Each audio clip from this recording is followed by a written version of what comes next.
បណ្ដាញប្រភពប្រជាពលរដ្ឋបានបង្ហោះថាយន្តហោះថៃបានទម្លាក់គ្រាប់ផ្ដាច់ផ្លូវគឺផ្លូវនេះដូចជាបងប្អូនប្រាប់ថាផ្លូវទៅតាខ្នាបងប្អូនផ្លូវទៅប្រាសាទតាកបីតាមួនណាបងប្អូនណាគឺវាបាញ់ផ្ដាច់ផ្លូវនឹងគឺឲ្យយើងជិះទៅបានទេហើយកន្លែងនេះគឺឃុំអូបីជាន់បងប្អូនគឺវាបាញ់តម្លាក់គ្រាប់មួយគឺថានៅកន្លែងក្បែរស្ពានខ្ញុំភ្លេចឈ្មោះហើយបងប្អូនចាំខ្ញុំដាក់សលេងឲ្យបងប្អូនស្ដាប់មកគ្រាប់មិញហុយធ្លុំបងប្អូននេះ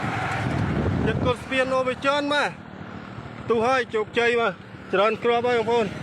វាថោកទៀតមែនតើគឺវាបាញ់រះយកតែម្ដងបងប្អូនគឺបាញ់ទៅលើផ្ទះប្រជាពលរដ្ឋជន់ស៊ីវិលគឺមិនមែនបាញ់ទៅលើតាហ៊ាននៅតាមបណ្ដោយព្រំដែនទេបងប្អូនគឺវាបាញ់រះតែម្ដងដូច្នេះហើយយើងអត់ដឹងថាតើវានឹងបាញ់ទៅកន្លែងណាផ្សេងទៀតទេបងប្អូនឥឡូវនេះគឺបងប្អូនសូមប្រុងប្រយ័ត្នឲ្យបានខ្ពស់អ្នកដែលនៅតំបន់នោះសូមឲ្យមានការប្រុងប្រយ័ត្នឲ្យបានខ្ពស់ហើយសំខាន់ឥឡូវនេះគឺវាបាញ់ផ្ដាច់ផ្លូវអញ្ចឹងវាធ្វើឲ្យយើងនឹងអត់អាចធ្វើដំណើរទៅបានទេដូច្នេះបងប្អូនបើសិនជាមានព័ត៌មានអីអាប់ដេតបន្ថែមខ្ញុំនឹងអាប់ដេតបន្ថែម